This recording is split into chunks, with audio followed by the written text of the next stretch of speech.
Good Tuesday evening to you, everybody. How are you? It is good to see you, and it is good to be seen by you. And that, of course, is a swamp in Louisiana. How are you? And welcome to the show. Welcome, everybody, to a Tuesday night filled with peril.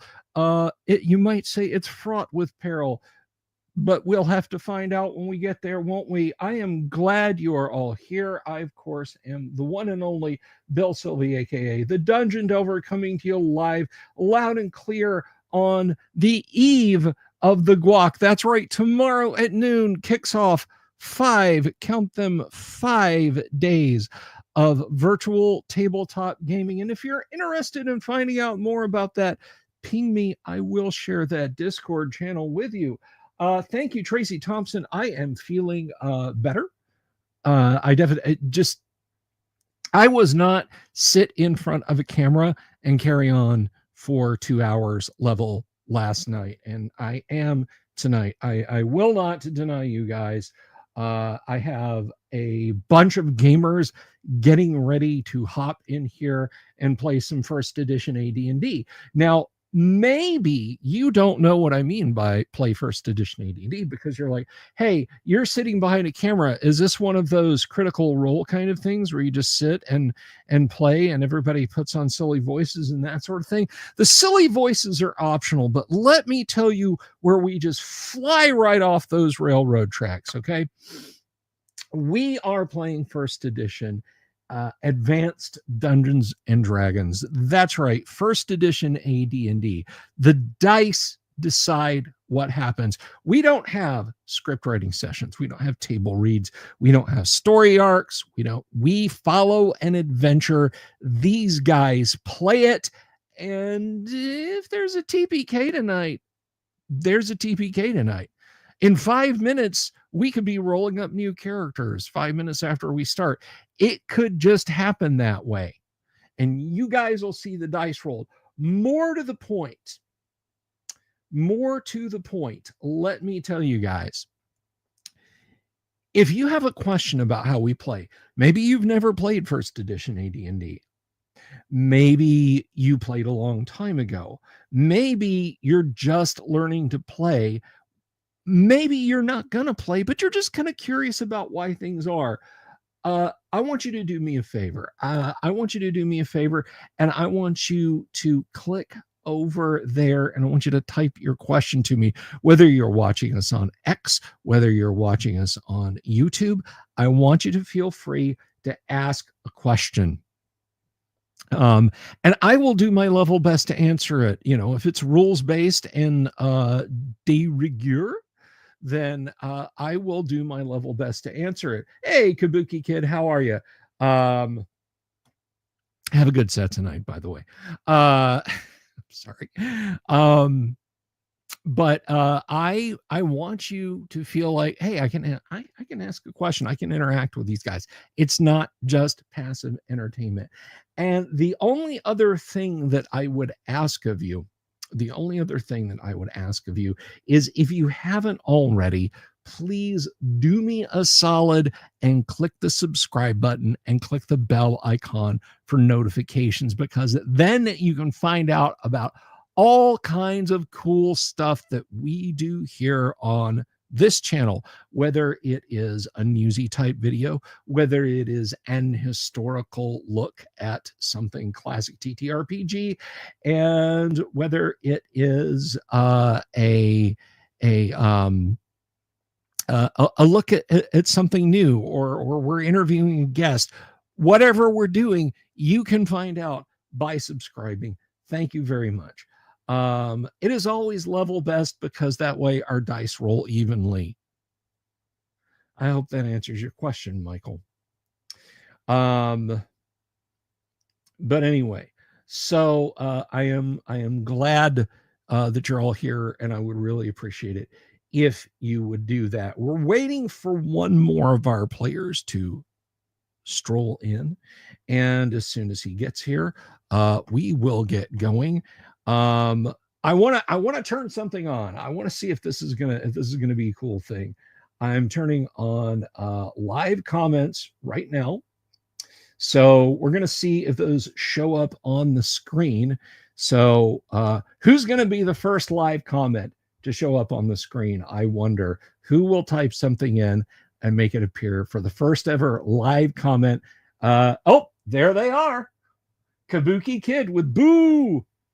I hope that's boo as in boo, not boo. And I would say, don't boo me. I've seen what you people cheer for. So, yes, we have live comments now, courtesy. And I'm waving my mouse over them like you guys can see my mouse pointer. But they're up on the far side of the screen. That's kind of cool because there's apparently plugins for OBS that do that. I'm terrified to touch the settings in OBS. When I upgrade this PC, I'm going to clone the hard drive. I'm just going to clone the hard drive to the hard drive in the new machine is how I'm going to do it. Kemeister, good to see you. Gonzalo Lira's bar tabs. Your comments aren't showing up. Oh, there they are. Yeah. I would appreciate it if you would watch our P's and Q's, guys, but they're not like they're not scrolling all the way up. They're just taking up a little bit of space down there. I'm not sure if that is something that I accidentally turned it off. Now it's back on. Apparently there's no setting for it. It is either on or off. So can you plug stuff? Sure, Kabuki, if you want to tell where you guys are going to be performing next, go ahead and put that. I'm sorry, I'll stop with the you're secretly a member of the warning jokes. But anyhow, so now everyone is assembled in the back room. They're already getting into the Hennessy and pistachios, so I can't make them wait for too terribly long. I'm going to plug the convention real quick, guys. If you haven't already showed up, if you haven't already decided to join us, the convention is going to be awesome. It's going to kick off at noon tomorrow, and it is free. It is absolutely 100% positively, absolutely free. So let's paste that in there. You'll see that up on your screen and up on your screen and up on your screen. So please join us over there for 5 days of tabletop fun. We have got Alyssa Hazel is kicking off our panels. We've got Alyssa, we've got Tracy Lesh, we've got Sky Hernstrom, we've got Eric Garland and Heidi Gygax Garland, we've got Jack Photon, we've got Matt Finch, we've got Richard Witters. It is a panel extravaganza, and I want everybody to be here. I am building something that's a lot of fun. It's a little chaotic, but I think you guys should find some fun as you join it. And speaking of found fun, Fee-Fi-Fo fun, I smell the blood of some Dungeon Mons. Let's welcome tonight's adventurers into the death game of death. First up, we have a guy here who is well, I'm just going to say it. He's probably one of the older members here in terms of having been a hanger outer fan supporter of the Delver's Dungeon. He's an awesome guy. You can find his channel right here on YouTube. Doom Swords he's at Doom Sword. Doom Swords again. He has a great little growing YouTube channel. He's a fantastic guy. He's a lot of fun to play with. He is running Dirk Donegard the Paladin. Everybody, please welcome Doomsword Deathmaster to the show. Dooms, how are you, my friend? I'm doing well. How are you? I'm doing all right. I'm doing all right, buddy. I'm glad to hear from you again. And Good. Speaking of folks who are here on YouTube, the hits don't stop coming because this cat, look, if you need your UFOs debunked, if you need your physics verified, if you need your Toms Clancy'd, look no further than our magic user of the night, Elminar, as played by Tim Imholt. You can find him at Timothy Imholt right here on YouTube. Tim, welcome. Hello, everyone. All right. Good to see you. Good to see you, sir. And this next cat, he doesn't need this YouTube folderol, man. He's here for the vibe, but he's an awesome dude anyway. He is wearing two hats, one of a thief, one of a magic user. So watch your purse and don't get cursed. Everybody, welcome Kevin as Don Drexel, the wood elf magic user thief. Hello. Hello. Can you hear me? I can hear you, sir. Awesome. Yeah. No audio juju. Amazing. Right. Oh well, now you've cursed us. I'm gonna have to rearrange things. Let's know that's not gonna work. Because you guys are gonna get stomped on by the comments over there. That's okay. The comments are better looking than we are anyway. So. Faces for radio, folks. What can I tell you? All right, and speaking of YouTube celebs,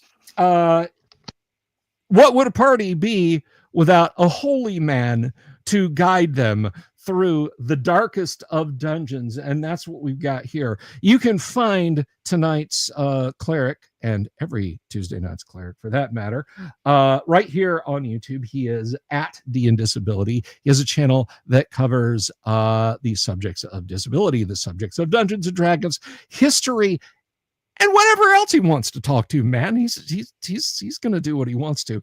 And it's a fantastic channel, and he's a fantastic player, and I'm lucky to have him here at the table. Everybody, please put your hands together and then quickly take them apart, realizing that I can't hear you. Applaud for Thane Kyle as Holder, the party cleric.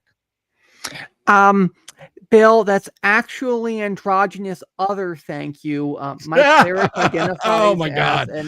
We've got some audio problems with TK's audio tonight, so he won't be joining us. Stop. We could prevent holes from entering the holy man, or we can just kind of get out of the way of the arrows if you want to. You just let us know. Yep. Alrighty, so we're just going to jump right back into it and lay aside the folderol.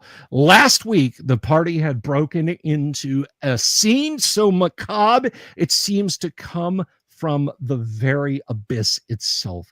You have kicked open yet another door, drawn by the sounds of agonizing screams. You know that the perfidy of the slavers knows no bounds.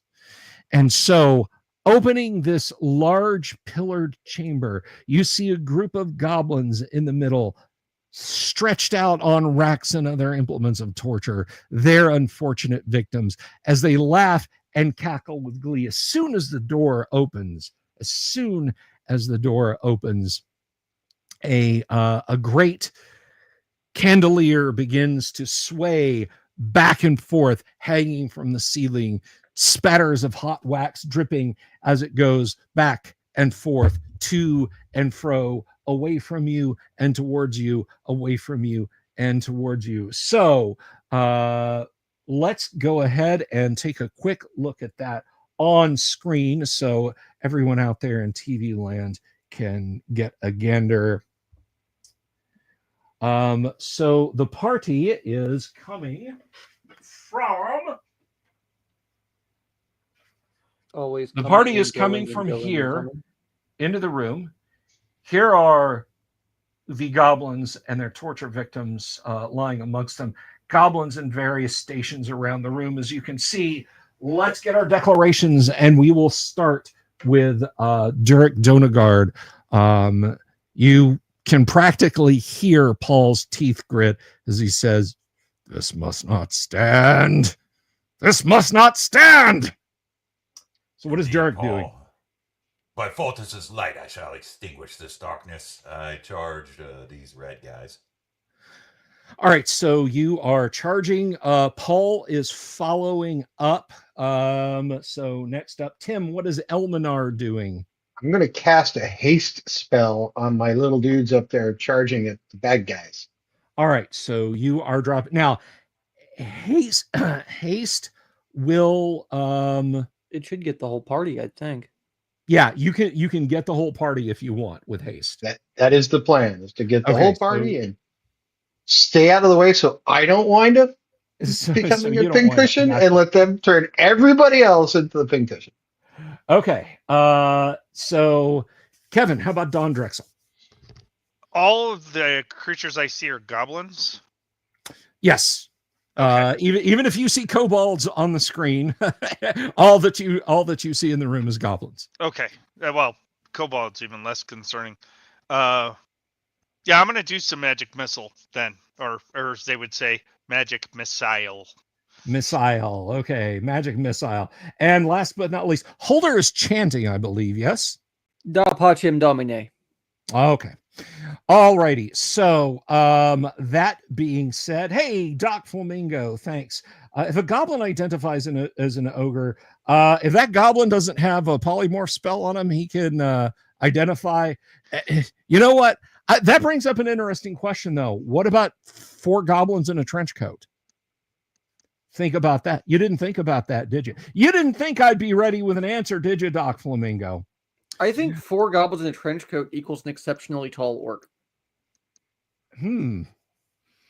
Yeah, you'd have to have some kind of like wicker framework with like 8 goblins to get up to up to ogre power, wouldn't you? I'll have to think this through. So it's gonna have to be kobolds then. Yeah. All right. 4 kobolds equals 1 dragonborn.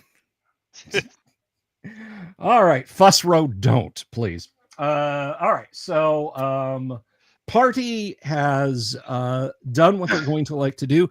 Let me, you know what? I do not have our friendly neighborhood dice roller up. Let me get to DD Dice so we can roll. I am neither going to say anything good nor bad about DD Dice other than it is our on-screen die roller. Every time I have heaped praise on it in the past 3 weeks, it has decided to choke right in the middle of the game at a critical moment. So, folks, we use DD Dice. The end. Dooms, roll initiative, please. I got a 3. Gladly. Todd. It is a tie. Okay, now initiative does not go to the necessary winner in the event of a charge. It goes to those whose weapons are longer. In this case, your sword and Paul's swords are longer. Tim, while I'm moving those figures up there, could you please have a quick gander and tell me how many segments haste takes to cast? If you don't just know off the top of your head. I am going to have to look it up, but that's fine. 2 seconds.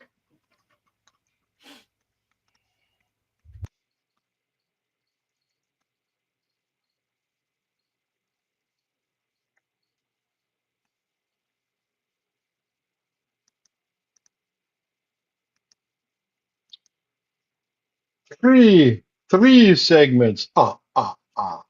The holy number shall be 3, and 3 shall be the holy number.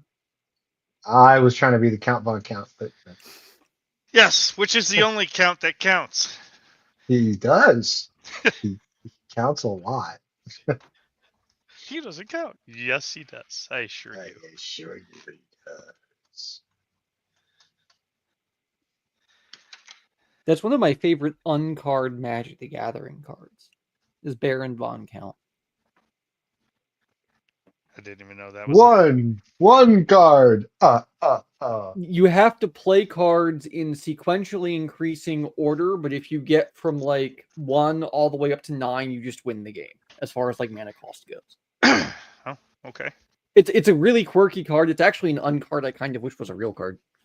Because it's just like, if you can pull that off and win, like, good for you. You deserve it. We could send Richard his message.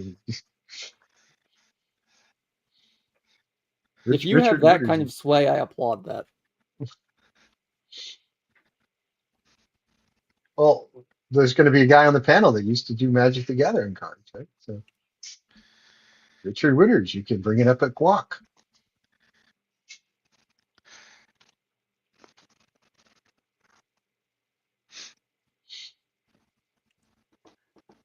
Bill, we can't hear you. We don't know if you're talking, but it's 3 segments. So. It is 3 segments. Okay. Sorry about that. I was just raising my hand. I'm like, Tim, did you ever find out? All right. We weren't just making Monty Python references, I promise. No, I could hear you guys. I was like, they're not responding to me. But anyway, yes, we are going to have Richard Witters, who did art for Magic the Gathering at the Guac. And that's going to be a lot of fun. He will be on panel, I believe, Friday. I'll have to go check that out. All right, so 3 segments. Spell goes in segment 8. As you guys charge in, your swords will strike first. You can reach 4 of these foemen, and that is, let's see, 1, 2, 3, 4, 5, 6, 7, 8. There are 8 of them in the middle of the room, and you can each reach 2. So go ahead and make your attacks. All right, that's 18. That will absolutely strike. All righty. 3 points. That is ample to destroy that goblin. Let's see. Excellent.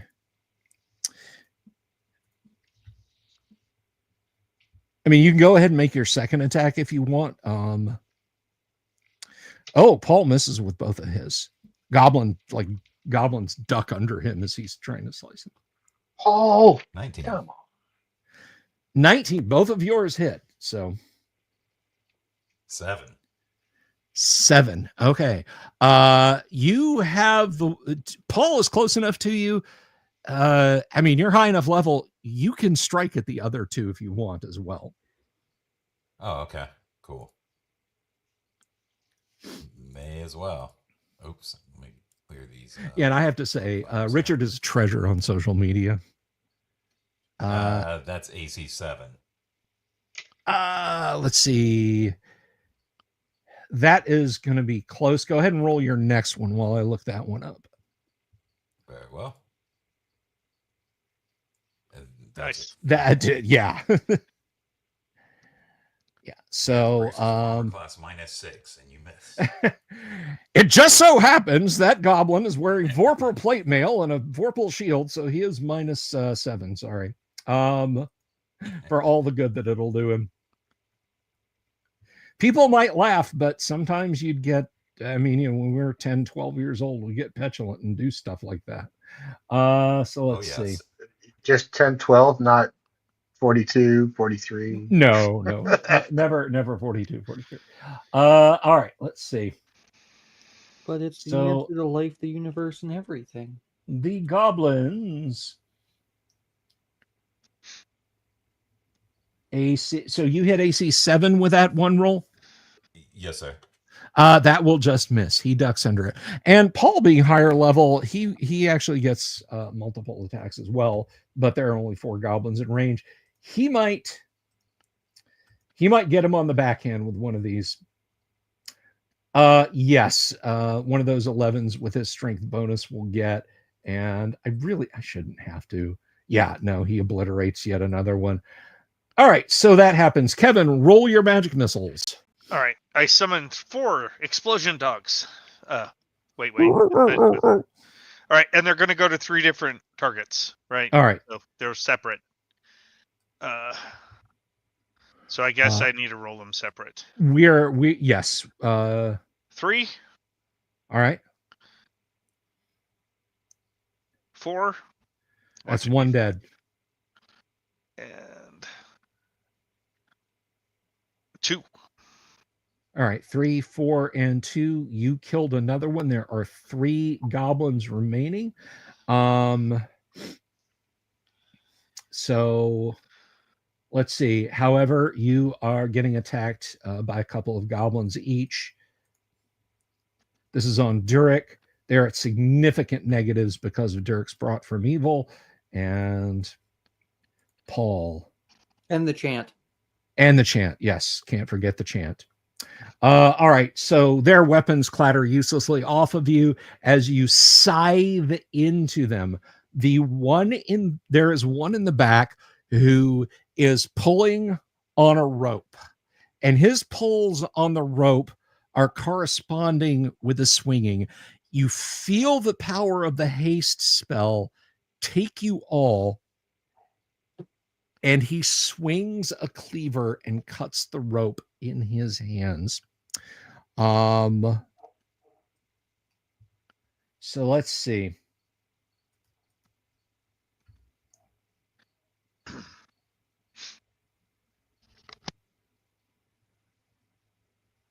All right, so Don Drexel, Elminar, and Holdor all need to give me a save versus paralysis because you see this thing break. It's not going to strike you, but it is falling onto the stairs. Pass.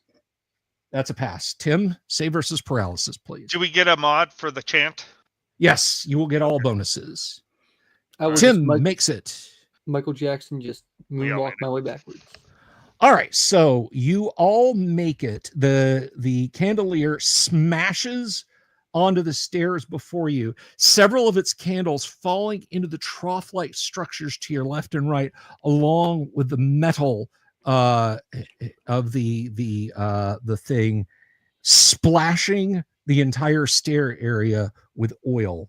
So nice. 7, you each take 3 points of burnination. That does not interrupt your chant since it is an ongoing spell, unless you pause in the middle of In Nomine Padre to scream, ow, that's hot. So, yes, you are splashed with burning oil, and you can make, you will take 1 to 6 in the next round, unless you make a saving throw, and then you'll take half of whatever that is.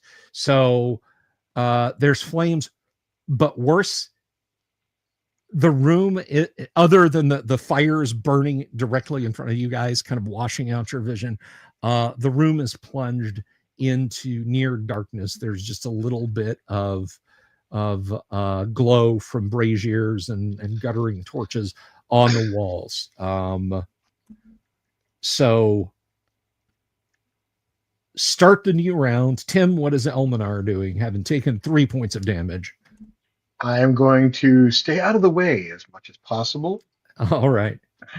Try and extinguish those robes. All right, Kevin, how about Don Drexel? Yeah, he's gonna... Well, I mean, does he know where the enemies still are? Or is it too dark? Now it's too dark. You just have the sheets of flame from the burning oil and candles. I'm gonna move forward to get out of the flame. Okay. And if I can see stuff when I move forward, then I'll attack. Otherwise, I'll try to figure out where they are. All right, right on. Okay.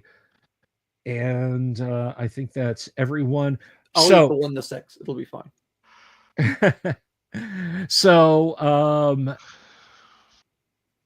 everyone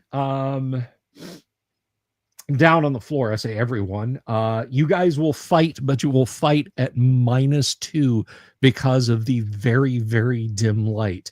You can hear the footsteps of goblins. Let's see. We have a light in a pot. You have a light in a pot. You may stand still and open the light in the pot if you like. And that will not interrupt your chant. You're literally just In Nomine Padre, throwing a cloth off of it to yeah, that's fine. Illuminate. I wasn't going to move anyway, so okay, no, that's fine. So are you guys gonna down there on the floor going to continue to fight? Indeed. All right. I cast Floodlight. Yeah. Someone who is definitely not me when he was in college found out that his uncle had like a 1,000,000 candle power spotlight you could hook up to a car. And someone who is definitely not me did not ride through neighborhoods turning off street lights with it at night. That was absolutely not me. And you shouldn't do that anyway. Someone that was not me in college decided to make a very, very large wall a giant speaker. How? You can do it easily. It is not hard to do. You just need enough voltage. So someone who was me in college doing a physics experiment had the campus police called on them because it might have turned into a small explosion. Nice. A small explosion, Tim. I am a little disappointed. Through a trash can. It only created spiders on the moon. That's all. To be fair, we were running it outside, and it did throw a trash can about 50 feet in the air. Someone Excellent. who was me in college had to preemptively call the campus police to stop me from getting arrested because I was carrying a duffel bag full of practice swords across campus, and people thought they were firearms. Ah. That was fun. Please don't arrest me. All right. Literally, it's like, I run a club. Don't arrest me. All right, so we have our actions. Paul will not be dissuaded. Let's see. There are you guys hear the clatter of incoming sling stones firing at you as you're gathered around the stairs there. So that's going to be let's see, 1, 2, 3, 4, 5, 6. Okay.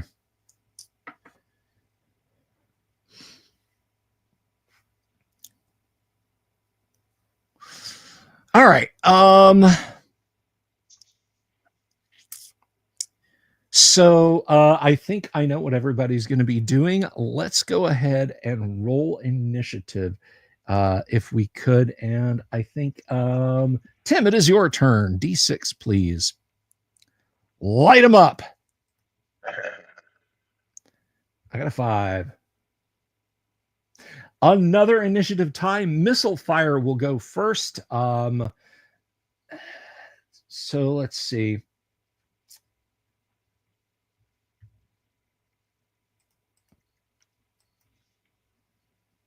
Both of those sail past Paul.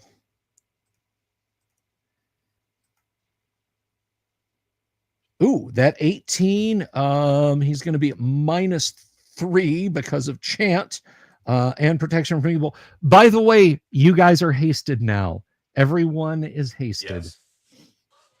Yeah, that essentially makes my armor class -3. -3. So 18 from a.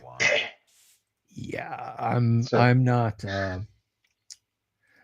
real confident that even an 18 from just a goblin is gonna behoove him. I mean, you know, hey, if he had been firing at Elminar, that would have got him right between the eyes, but he wasn't. I'd probably be dead if he was firing at me. I've only got 6 hit points left.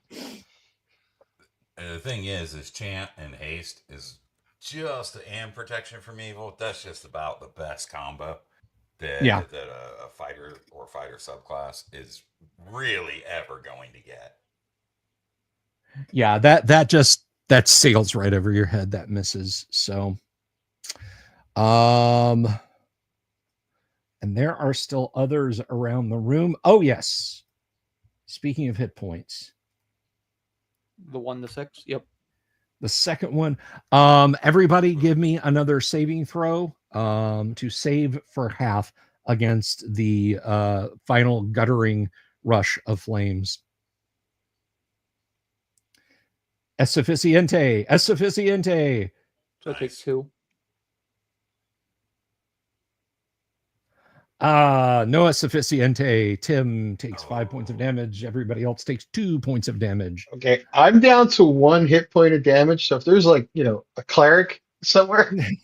Yeah, shut up and drink a potion, Da Pachem. Do we have a potion? I don't In have my a potion. bag, Dominic. The chant was sweet. Yes, there is a I don't know if you caught that, Tim. He does have a potion in his ruck if you want to try and fish it out and gulp. I have 3.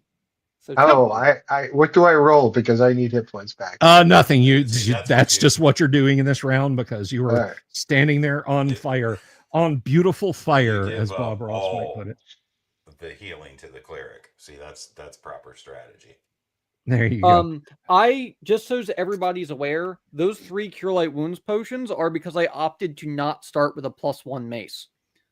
I could have started with a +1 mace, but I'm like, I'm never going to use it. So here's healing. All right. The room is now illuminated. The top comes off of the bucket o' light. So the room is now fairly brightly lit. Paul destroys a goblin. 1d8 plus 1. So let's make sure I live that long. He is missing Still, he gets I'll mark many more attacks. God, it's talk about wasted haste. Okay. All right, so Paul, there is the one who cut the rope, but he's still looking pretty bawdy. He's got friends standing back, peppering you guys with sling stones. So, Dirk, you want to finish off that last one? Yeah. So, how many are around me? Immediately around you, there's only one live goblin, but they are ducking behind and around pillars and such like. Right. So, is it reasonable that I'll be able to attack 4 of these guys, or 3 or 2? I'm just trying to. I'm sorry. There's only one in melee range of you. There's only one in melee range. The rest are a little far out to get in one round. Can I just change up and step into the bunch of them, such as it is? Yeah, the closest ones to you are actually over here. Oh, okay. Nah. Yeah, all right. Nah, I'll kill this guy. Okay. Thank you.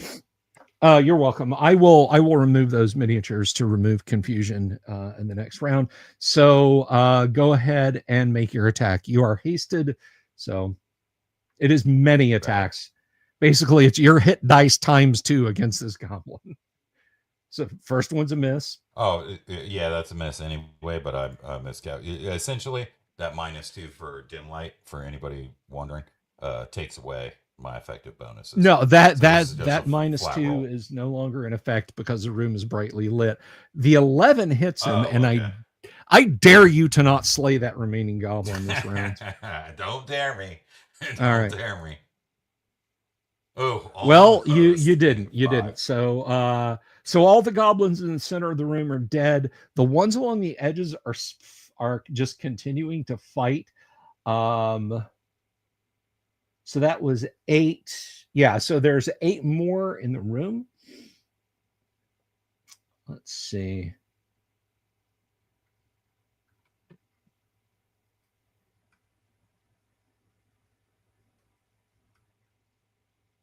Give me just a moment. Do you happen to get a penalty for fighting in bright light under in this edition? Fighting in daylight, yes, but well, that's what do you call it? The continual light spell counts as, right? It's bright as daylight. Not for purposes of fighting humanoids. Orcs, kobolds, and goblins don't treat it as daylight, but otherwise, yes, if it were the rays of the sun outside, they would be at a negative. So they're continuing to pepper you guys. Also, you hear a rather vicious growl come from over here, and loping out of the niches along the side, you see wargs. So let's see. They are 16 goblins. And, well, you've slain 8 of them.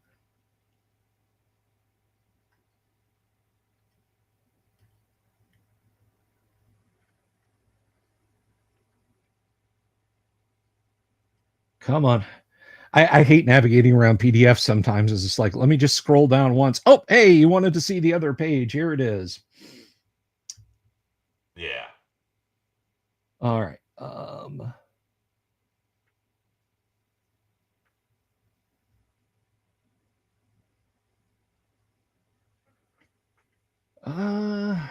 Where are they?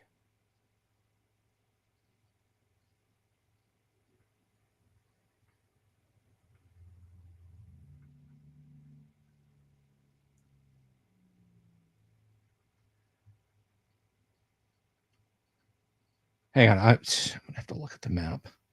All right. So does that finish all the party's actions in this round? Well, I'm hasted. I did move up. Did you move up? I'm sorry. Did you move I up wanted into to melee? get out of the fire and move up, and the only reason why I didn't move further is because I couldn't see, but now I can, right? Okay. So I'd like to engage one of the slingers or one of the groups of slingers if I could. Alrighty. So that's what they are. Yeah. Alrighty, Like the closest slingers. Let me go over there and place that mini. Hang on 1 second, Kevin. Sure. Right, so it looks like continual lights. What a 60 foot, a 6-inch radius globe. So I think what we would be looking at is just those two corners to the left being just outside. Because I think these tiles, right? These 4x4 tiles are 10 feet each. So 1, 2, 3, 4, 5, 6. Only those back corners would be darkened. Well, I mean, the left corners as we're looking at it. Hopefully all these things will just come in and converge instead of hanging out one at a time like. Now, I'm gonna say that now because he ain't listening. Thankfully, I will say, like, the fact that hopefully that it's in a pot doesn't really matter, because I would rule that it would be a cone and not like its full radius. Yeah, it would be a cone. Yes, it would be a cone. I agree with that. But we never talked about the width or depth of the pot, so if it's a particularly wide pot, it wouldn't matter as much. It's not the width or the depth; it's the way you use it. Yeah, maybe we'll just retrofit that thing at some point. Put it on the end of a staff or something, or the bottom of somebody's weapon, and put a lead thing over it. If we really want to, all we have to do is put it in a small glass ball, and then just put the small glass ball in and put like a little sack over it, like a felt bag. What we need is a playground ball, Hmm. and then we can play Dodge Light. It's ye old laser tag. Yes. Man, if that thing is emitting basically sunlight equivalent lumens in a 60-foot radius globe, do not look at it no matter what you do. That's why I put it in a pot. Because it's magic, right? Yeah. I mean, it's going to be ultraviolet light as well, most likely. Yeah. Isn't that the rules that Indy gave Marion when they opened the Ark? Yes. Pretty much, yeah. Well, okay, here's the one thing that bothers me about that movie, and it's the only thing that bothers me. If he had done There's nothing... only one thing? Yes. If he had done nothing, if they never had gotten to the Ark, if he hadn't done... Say the Nazis win, right? They all would have been dead anyway, because they open the Ark, they look at it, and they all die. Yeah, Indy has absolutely no bearing on the outcome of the movie whatsoever. It's like, it's the only thing that bothers me about it. Do what? If you haven't, you should check out the old TSR box set for Indiana Jones role-playing game. It's good. That's cool. That's cool. I've been playing Cult Cthulhu with my players on Sunday recently, and it's been fun. Right on. Okay. So a couple of things are happening. Kevin, you are easily able to round the corner and rush down against a couple of goblin slingers. The wargs move into contact. There are 3 of them in total that move into contact with you. They're Durek and Paul. Behind you, Holder and Elminar, you see coming up behind you down the hall, there is a pair of bugbears. Uh-oh. Mm. So, That's and they're really grinning. bad. I need to Google one thing. All right. Anything with giant weasels. Yeah, they're not giant weasels. They're giant bugbears. So they look tanned, rested, and ready. Let's get some directions here. What are you and Paul doing down there on the floor, Durek? Okay, so you said, did you say that 3 of them moved into melee range? Yeah, three wargs have moved into melee. Yeah, I'm gonna do my best to kill them, one at a time, basically. All right. Paul will likewise. Now remember, you guys are getting 2 attacks around because you are hasted. Yes, sir. So I mean, this may be kind of a fait accompli. It may not be that big of a deal. Kevin, you are hasted. Do you wish to get your 2 attacks on these 2 goblins? That's right. Yes. And I'll attack with the scimitar. I was Okay. drinking the healing potion because I don't want to die. All right. Yeah, you are consuming your healing potion. So that is going to be I believe a healing potion is 2d4. Is it a d8 or is it 2d4? D8 plus 1 is what it says. D8 plus 1. Okay, so you'll get your D8 plus 1. So Holder, what are you doing? I'm going to lodge a formal complaint. Okay. Hold person affects brownies, dryads, dwarves, elves, gnolls, gnomes, goblins, half-elves, halflings, half-orcs, hobgoblins, humans, kobolds, lizard men, nixies, orcs, pixies, sprites, and troglodytes, and yet somehow omits bugbears. I will make sure your paperwork is filed appropriately. Damn it, Gary! They're basically giant class. I think they are why. giants. Yeah. Yes. All right. So let's go ahead and roll initiative. And I have not announced what I'm doing. Oh, I'm sorry. Go right ahead. My apologies. That's okay. Complaints get you skipped. Yeah, indeed.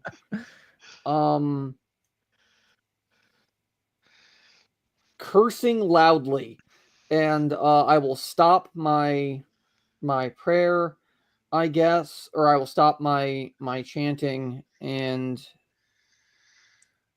fuck me sideways. I'm going to cast Spiritual Hammer. I'm going to attempt to treat with them and attempt peace. Okay. But I will be casting Spiritual Hammer. That's that's fine. Hey, if you're going to go down, don't let it be for lack of shooting back. All right, gentlemen. I think we know what we're all fixing to do. Let's go ahead and $5 for the fucking swear jar. Thank you, Gonzalo. All right, so that is a 4 on initiative. Thank you, Gonzalo. Oh, damn it. Sorry about that. That was not meant to be. So that was a 4 for the players. Real talk. If I smash the pot that has continual light cast in it, does the continual light remain? No. On the bit. All right. So that's the party wins initiative. Let's see. Tim, roll your. You should have rolled a D8. 5. So I get 5, 6. There you go. All right. So I'm back up to 7. Yay! Hey. You're back up to 7. The bugbears. Do you speak bugbear? No, of course not. I'm not. Remember, I'm not that intelligent. Okay. I do speak giant. All right. Well, the bugbears are entirely hostile towards your friendly overtures. You know, you're smiling as you're like holding up a little metal hammer and tossing it in the air and casting a spell. I'm doing the Benny thing. Yeah. This holy symbol. This holy symbol. This holy. Yeah. No.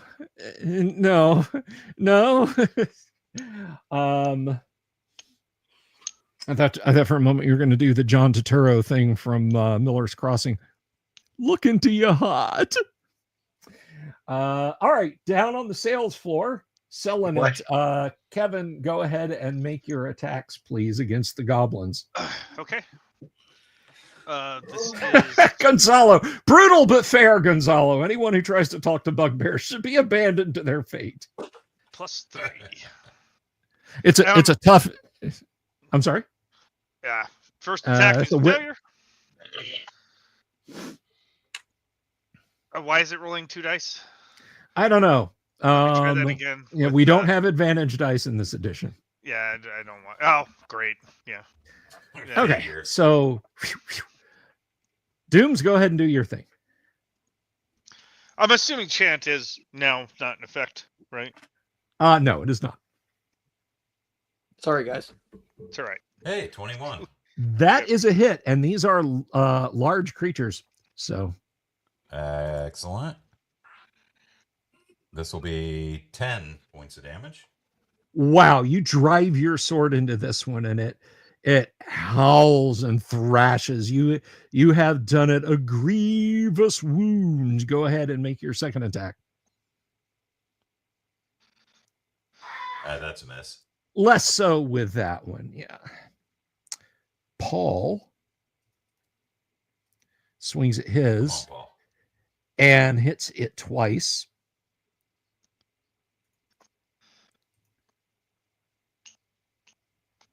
Yeah, Paul just cleaves the head off of the one that leaps at him. Just shake. So he's splattered with warg blood. Which doesn't that sound like a great death metal album title? So in this round, the goblins who are hiding and so on, the bugbears bellow something evil sounding, and the goblins all start to move forward into melee, somewhat reluctantly, since they just saw you guys. Cuisinart, a bunch of them. But meanwhile, back up on the stairs, spiritual hammer, how many segments is that? I'd have to look. Now, I suppose I can't attack with it because I'm hasted, can I? Because usually you summon it, right? Spiritual hammer is 5 segments. Okay. So it's basically going to go at the end of the round. Yeah. And if these guys count as large, it's only doing D4 damage anyway, which I may as well have just attacked with my actual hammer, because my actual hammer is D4 plus 1. Well, do you want to do your hammer and not be casting the spell? Well, do they count as large? Because they do count as large. They are absolutely large. Okay, I always think of them as medium. No. Yeah. Let's just at this. I can't believe I'm actually using my goddamn hammer. I'm just gonna use my hammer. All right. Well, you gave it the college try. You tried to treat with them. They would not listen to reason. Now it's time to make them listen to steel. I need to borrow somebody's helmet. Swing that hammer, because there is one of these chumps in range. Yeah, because this does the same damage no matter what I do. Do I get a bonus attack from haste? Yes, you will attack twice. Good, because I need it. That's better. It's not great. So your hammer is plus 1, correct? No. I thought you said your hammer was plus 1. No. Did I miss? No. Okay. All right. I don't get into violence. 11 is AC 5. AC 5. Maybe. Let's see. Yeah, no, I don't. Yeah, you got him. Yeah, I don't have magical BS. You pranged him. Cool. D4. 1. All right, so he takes a couple of points of damage. Thunk. All right. He and swings back at you. Bad dog, no biscuit. And I need to I keep forgetting I can show things. And that is a miss. Sorry, my windows are a little wonky. That's the consequence of doing multi-format shows, is my window's always going to move around. All right. And again, and I think that will miss Elminar. I'm going to double check it. Let's see. They are 3. If I can impose myself in the way in any way and use my AC 1, I will. Yeah, no, unfortunately you can't parry for him. I could use lightning bolt next round if anybody would like me to, but I think we've kind of got this under control. I think a lightning bolt on 2 bugbears is kind of like squashing a fly with a size 10 steel-toed boot. All right, But what armor so class? What armor class is Elminar, Tim? He's just wearing robes. Okay, so unfortunately that does connect. Plus dex. Yeah, what is Elminar's dex? Very, very high. No. If anybody's asking, it's 18. 12. Okay. Sounds like you're getting hurt. Come on.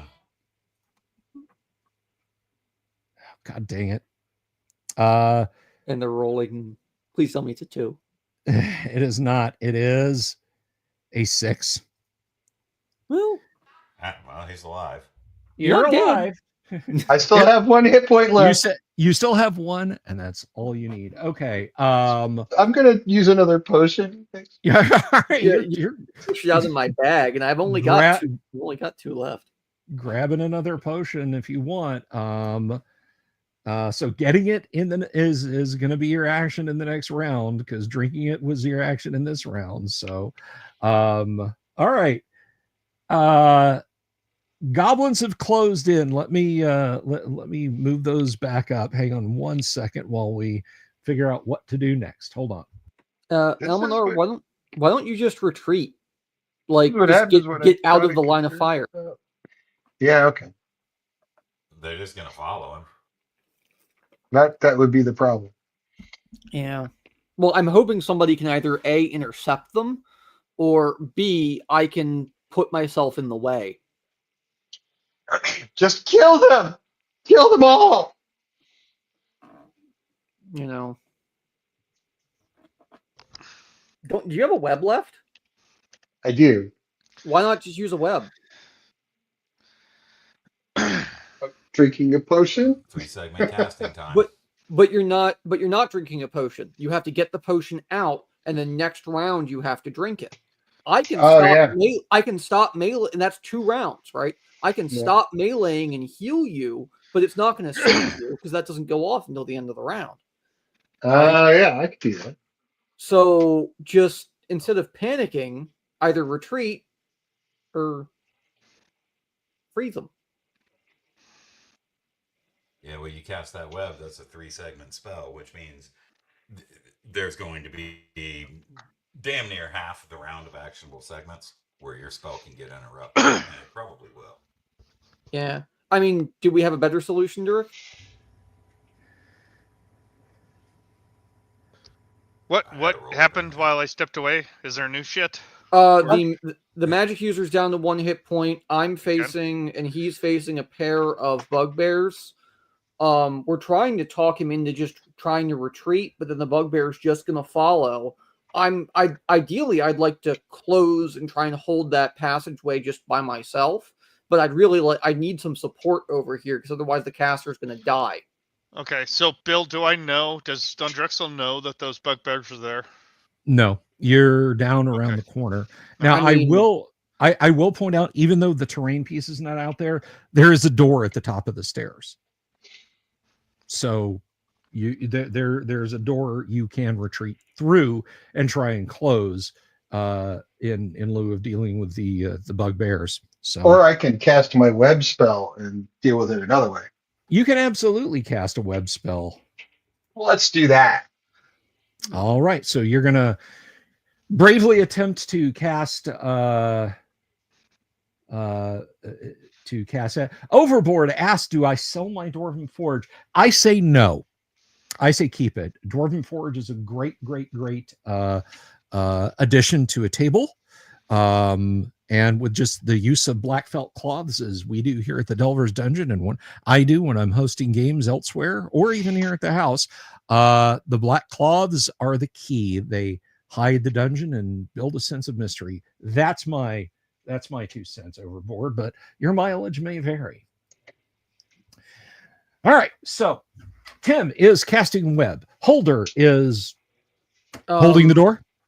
I mean, do I get any, realistically speaking, I don't think I get any game bonus from trying to interpose myself from between them and the caster. Like, I'm not doing the caster any favors, am I? If you engage both of them in melee, there is a non-zero chance they will view you as the larger threat than the guy in the robes. That's pretty much all I can do. Then we'll see what happens. So down on the floor, the melee is going to continue. The goblins are pressing the attack in this round. So it is going to be warg on Paul, warg on Durek, and then you're each getting 3 goblins because 2 goblins are engaged in toe-to-toe with Kevin right now. So let's go ahead and roll initiative. And this is kind of clutch. So why don't you go ahead and roll that for us, TK? Yep. That's about right. That tracks. It froze on this end. It's a 1. A 1. Okay. That tracks. All right. Yeah, I'm going to have to refresh my browser because it totally froze for me. Excuse me while I go swear. Okay. I'm just waiting for DD dice to reload and see what I roll.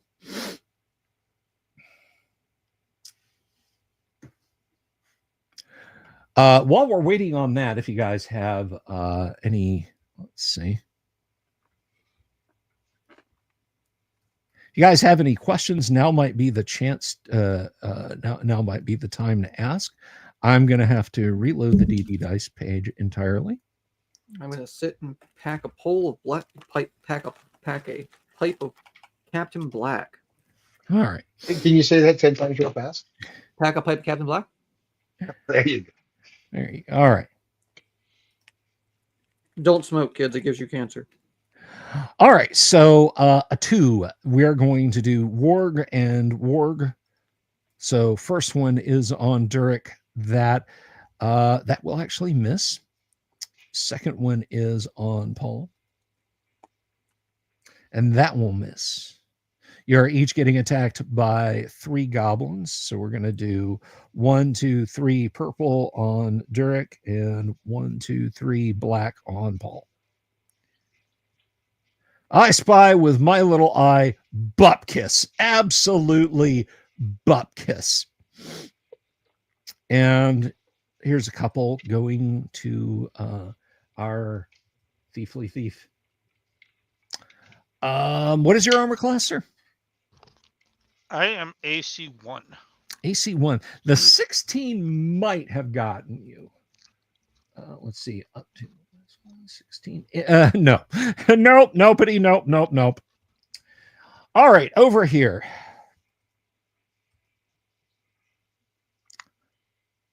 A bugbear misses you twice, Holder. Or the bugbears both miss you, I should have said. Okay. Party does its thing. Let us begin with melee. And Kevin, scimitar them, won't you? I will. Stupid button stick. Okay, yep. +3. First one, I got a 16. That will hit. Overboard asks if the players are all online. Yes, they are, sir. Yes. Well, I say sir. Yes, they are overboard. All right, and then I get +2 on damage. Yes. Yes, that is correct. No. So that is a goblin dead. No Thaco here. We have charts. 19. And you hit the other one. 2.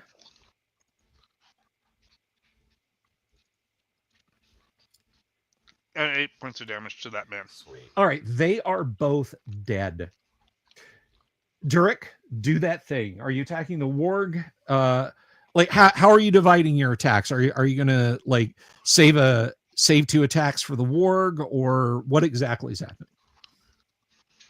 Yeah, so I get 2 attacks, and I'm going to attack until that warg is dead.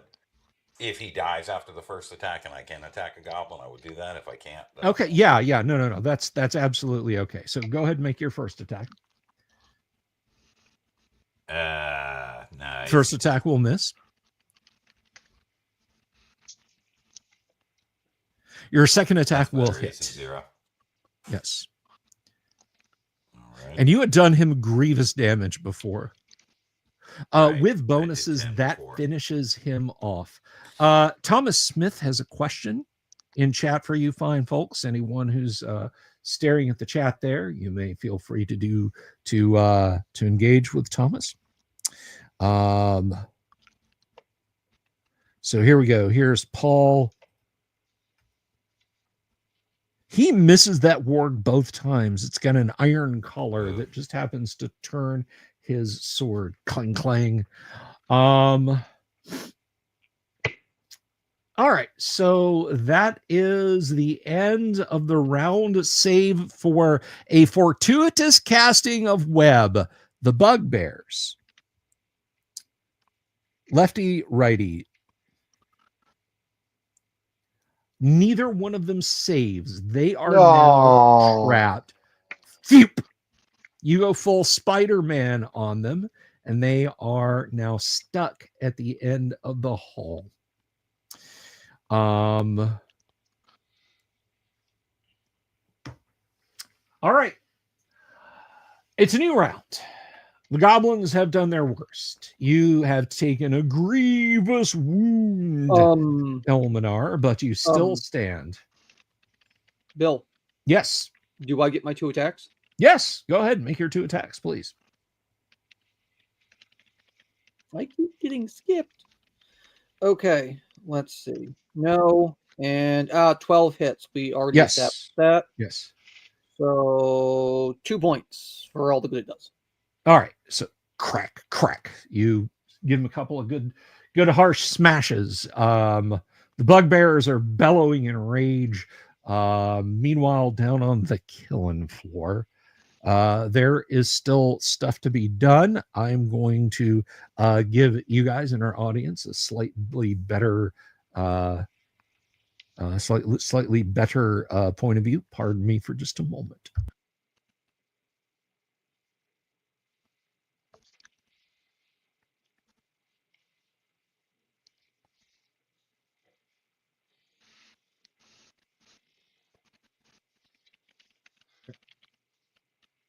Why did the wizard throw a party when he figured out how to cast anti-gravity spells? He wanted to raise everyone's spirits. Oh, that's good. That's like what necromancers do. It's like in today's economy, raising a family is just so hard. The necromancer says, "Well, no, it's not. Not if they're buried together." Hmm.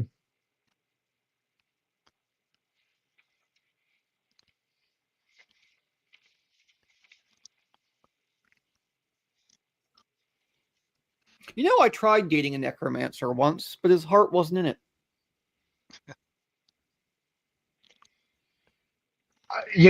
Having been single for a couple of years, I can guarantee you I probably wouldn't have been the worst date I'd ever been on.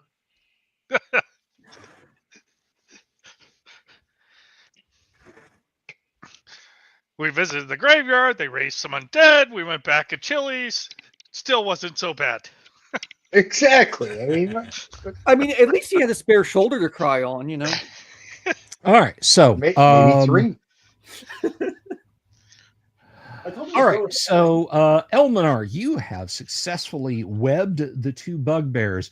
Your goodly priest, apparently more than a little put off by having to go martial violence, is nonetheless thoroughly enjoying it as he is beating one of the bugbears to jelly. I would like to specify that I am screaming at an extremely high pitch, like a little girl, the entire time. All right. Like blood and flecks of hair and flesh are flying all over you as you're wailing on this guy with a 9-iron. Like something out of a Andy Warhol movie. All right. Meanwhile, I don't even know what that means. Campbell soup, dude. Campbell soup. It's down. It's like a Seder at Vincent Price's house. Hey, there you go. Speaking of horrible things from the 1960s, I saw somebody did a video like they mutilated Eleanor Rigby by the Beatles. It was the actual audio, but they tweaked it so that all the notes were E's. And it sounded so bizarre, but the best comment down below said, this is what the Beatles actually sounded like to Charlie Manson. All right, so back to the table out here. Let's get some declarations. Durek, you're going to continue to fight. Paul's going to continue to fight. I don't think much is changing, but what is Don Drexel going to do? Well, do I hear combat down the hallway with the bugbears or not? No, there is a great tumult of screaming goblins and so on. You do notice that one of the goblins isn't engaging. He is kind of hanging back. That's the one in the back there. Yes. All right. I guess it's going to be a ballroom blitz then. The gob in the back said everyone attack. All right. Yep. All right, so you're moving in this round to try and attack him, correct? Yes. All right. So Dooms, you and Dirk, you and Paul are going to continue to fight, yes? Yes, sir. All right. Tim, how about Elminar? You have these two bugbears powerless before you. I'm going to stay out of the way and wait for someone to heal me. And I'm going to stay as far out of the way as I can and still be within sight of my party. I am reminded of this great line from kind of a meh movie in the 1980s. I can't remember what it's called, but a thug asked Jeff Goldblum, he goes, "Where don't you want to be shot?" And he thinks about it for a second and says, "Philadelphia." So, I mean, yeah, that's fair. All right. Especially if you're in Philadelphia presently. Since they're held, I'm gonna go ahead and heal the mage because he's crying so much. Okay. By the way, Thomas, to answer your question, yes, we're largely a 1E AD&D crowd around here, but I think this is kind of universal, given that the setting Pangea that you're talking about playing in is a Stone Age sort of 65 million BC kind of approach. I would do like a wild magic kind of thing, like anything can happen, because it's not a philosophy as it is in AD&D where there's math and trigonometry. Tim, you want to say the line because I said math? I was told there would be. Tim was told there would be no math. But that's what I would go with just for flavor. I think that supersedes anything as far as but it's this rule set. I would, if someone put that in front of me, I would go with wild magic. I hope that helps. Okay, so let's see. Tim, you're just trying to. You're going to get healed on. The cleric is going to be healing. No, that's okay, Thomas. That's okay. And finally, so pursuit. Let's go ahead and roll initiative. And I think we're back up around to you, Dooms. Tim, just as a final thought in the upcoming rounds, do you want to set those bugbears on fire? There is a thing of oil in my bag. Sweet. I like fire. Okay, you know what? Actually, because you could at least fish it out this turn. I'm right in front of you, so it's like, I do like fire. It's got so many advantages.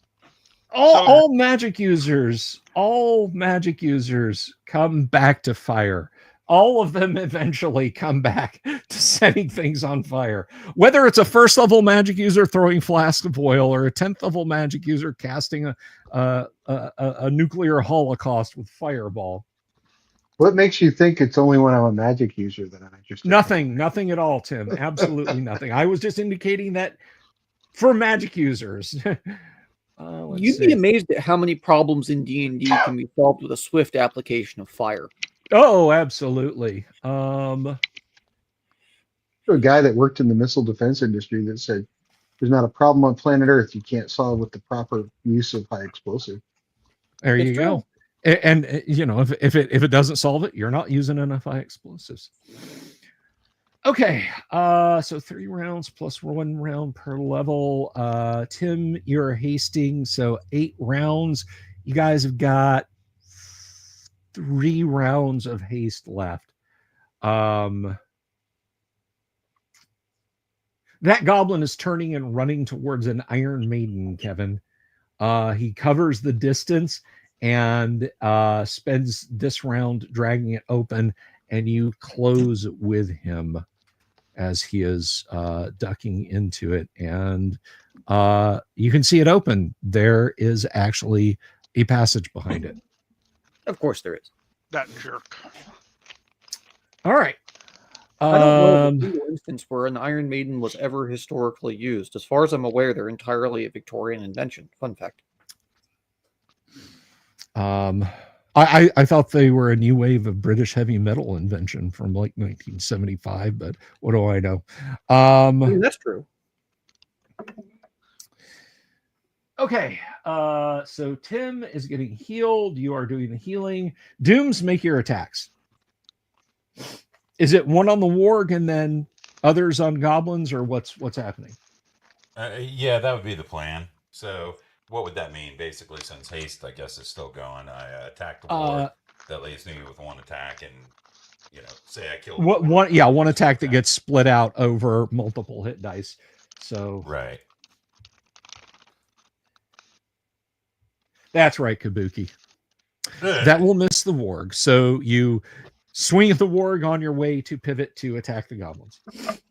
Well, the plan was, I apologize. The plan was that I was going to attack the warg until he was dead. Okay. All right. Go ahead. That's Go ahead.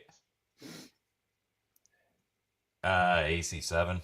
AC 7 will miss. Paul will give an attack to the warg. Paul will strike the warg. Paul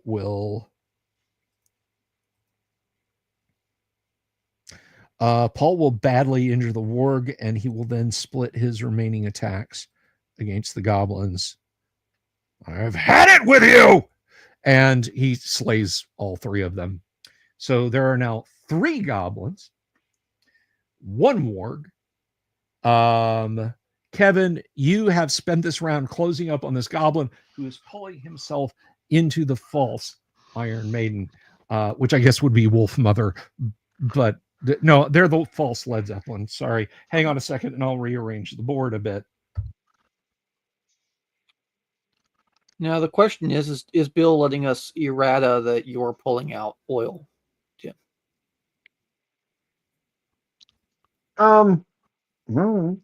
I don't know if he was present for that. Just want to let you know that basically Tim's playing the Kinder. Just saying. I mean, as close to Kinder as we can get in this party. Yeah, he's stealing from people's backpacks and using for his own purposes.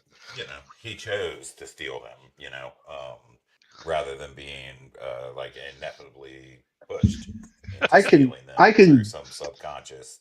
I can play that sort of character if you want, but I'm pretty sure Bill would just kill me. Well, we can protect you. We can try. We can do our best. All right. I'm already trying. TK, if you would roll your Egamad for Tim, please. Bill, that's damage backwards, by the way. Bill, slight errata for Tim. Yes. Whilst I am healing him, he wanted to fish out some oil from my bag. I have exactly 1 flask. Okay. He can't throw it or anything this round, but that is correct. He's getting it out. 8. A wise from your grave. All right, so there is 8 hit points back to Elminar. Elminar. I mean 9. It's 9 hit points. Really, I'm joking. Right? I'm joking. Okay. Just let it go. No, I had 1. I had 9. Oh yeah, you're right. All right, so let's see. Let's go back to. I think that's still the overall better cam for what's going on, because off in this corner. By the way, watch out, everyone. I'm told I may get a sword as a pointer. Not Nessward. Not Nessward. That's fine. That's fine. A pointy metal thing. But anyway, so there you go. Kevin, he is trying to pull. He looks over his shoulder and goes, "Ee!" and is trying to dive into the now open fake sarcophagus. I'm guessing you're going to try and hack him down before that. Yes, happens. I'm attacking him twice, and then I'm smiling when I do it. All right, Tim Elminar now has a flask in one hand and a torch in the other. I'm guessing we all know what's about to happen. Melee down on the torture room floor, which sounds like a fantastic album name, by the way. Paul will hack, and I'm guessing you're going to hack. So let's go ahead and roll initiative, and we are to Kevin. Don Drexel rolls initiative. Yeah, I will attempt to win initiative. All right. I got a 4. A 4. Nice. Not bad. Not bad. I got a 5. Nice. Goblin dives in, and you can hear him yelling in Goblish. Are you pursuing him through the door that you opened? Can I see what's through there? Is it a room? Is it a hole? Is it dark? Let's see. It's just shaped like a goblin's face. He just puts his mouth in there and screams. Let's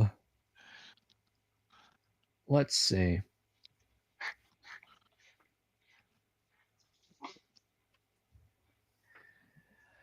All right.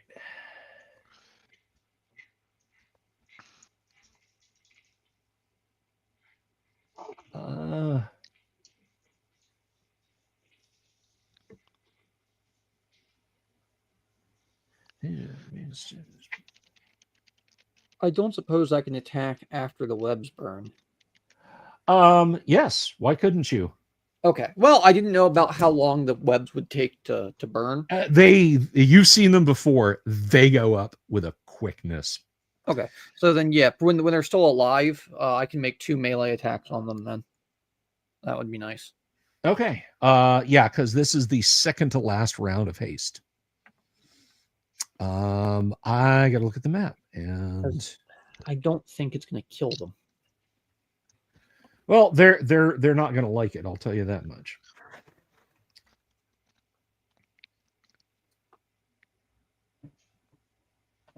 I hope you roll well on that damage there, Tim. All right. Kevin, roll a d6, please, if you would. All right. It's a 4. It's a 4. Okay. You just grab the edge of the Iron Maiden door before it slams shut. You hear the goblin running away from you down the hall. It is a narrow tunnel into living rock. Okay. I'm not going to chase him, but I'm going to web him next round. You can't see him. He has gone down the tunnel and He's gone too far around away. a sharp turn. He Okay. is Yeah. I'm not following him down there because nope. Filling that hallway with web would be a great idea because that lasts like turns, right? Like tens of minutes. It'd stop any reinforcements, that's for sure. Well, if they come, I'll do that. Yeah. God, throw a lightning bolt down that hallway. I do have one. Okay, so he is gone. He's out of sight. Meanwhile, up here, Warg versus you, Dooms.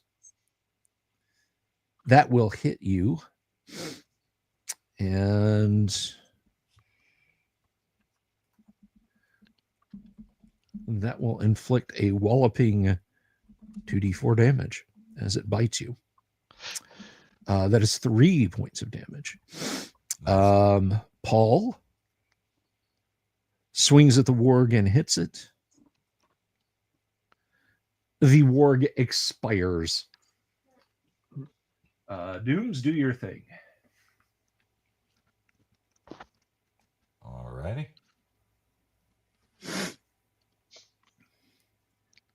That will hit the first goblin.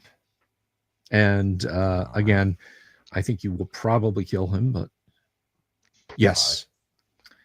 So goblin dead. A goblin's dead. And that hits the next one. And no one cares. 5. You just like right through 2 of them. 2 goblin heads go falling off. All right. Is there more guys available? Yeah, there's 1 goblin left. That's that will miss. Paul will expend. He missed with a second, but he hit with the first. He would have had to have tried not to kill the goblin, and he didn't want to try not to kill the goblin. The goblin deceases. Back up the stairs. Tim, roll 2d6.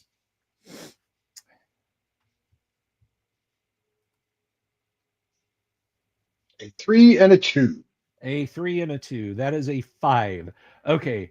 The bugbears start to scream as the webs start to burn away. They will take a d6 in the next round because they're on fire. But in this round, it is burning away and they are kind of freed. The 3 will miss. The 18 will hit. And 1 again.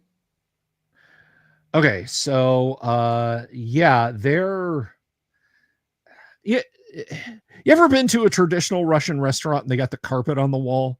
It smells like somebody set one of those on fire. So the bugbears are none too happy now that the din has died down and only the moans of the dying victims of the goblin torture are present in the room. You can hear the sounds of battle back up the stairs, turning and seeing like a great conflagration happening up there. So in the new round, Dooms, what is Holder doing? I'm sorry, Dooms. Okay, Dooms, what that? Well, I'm trying Dooms, what is Durig doing? What Holder can do for me right now? Yeah. Yeah. Okay, so I'm basically pretty cleared out, right, in terms of combat. Yes. All foes lay dead. Okay, I'm gonna. It's best for me to close with Don Drexel. All right. So you're turning and following Don Drexel. Paul cries out, "The priest, the mage, they are in danger. 2 arms!" And using the last round of haste, Paul takes double time and speeds up. Kevin,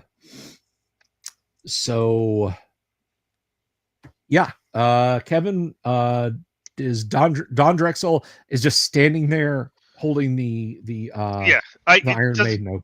Does it feel like the lid is trying to close on its own, like it's spring loaded or anything? Yeah, it does. Okay, so that's I'm keeping it open. Okay, what I'm doing, and looking down there to see if I see any jerks coming with my infravision. Okay, your jerk for vision does not detect any jerks. Okay. So Dooms, you've gone over there. You're standing next to Don Drexel. He's holding up an Iron Maiden, which looks entirely functional, just that there's an opening at the back of it. So like there's a skeleton stuck on the spikes, dried bits of clothes. Right. The bugbears are now free, but what are they going to do? What options are you offering them, their Holder? I mean, I'm always open to their surrender, but if they surrender, they're not going to live. I know my own party. So I'm happy to continue shrieking just to go away. Okay. Paul is not really he just kind of pushes around you, nods at the nods at Elminar. Don't worry, I've got this. The bugbears, on the other hand,